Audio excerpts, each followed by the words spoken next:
Okay, so in this video, nagluan ka mo on how to subtract integers.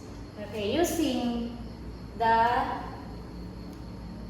KCC. K is keep, ang C kay change, ang isa ka C kay change the code. Okay. So, ang keep, karang isa ka C dira, para na siya sa operation. Okay. Ano siya? Taro. Sige natin na yan, sigilan. Okay. Ang 5 mo ni ang atuang K, C, kani, C, and another C. Okay? Taro? Sige, C5, i-keep na to. I-keep ang 5. Ang minus, i-change na to ang operation from subtraction may mong addition. Okay. Kani, i-change na po na to siya. I-change na to ang, para na siya sa sign. Sige, ito binutangan. Ama na siya sa sign na siya. Sa sign. Okay.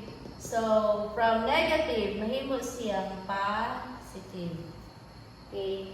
So, therefore, ang iyang answer kay ilaman 13. Okay, another example. Nagtara na to. Negative 5 minus 8. Okay, this answer. Sige, paano ta? I-keep. Keep, dayon C, dayon C.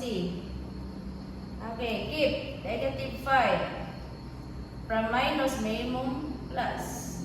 Ang positive 8, may mong negative 8. So, the answer. Pareha na sila. Addition of like sign. Pag mag-add like sign, i-add lagi na sila. Di kopyaho ng ilahang common sign. So, 5 plus 8 is 13. Isa may common sign nila. Negative. And this is our answer. That's all. Thank you for watching.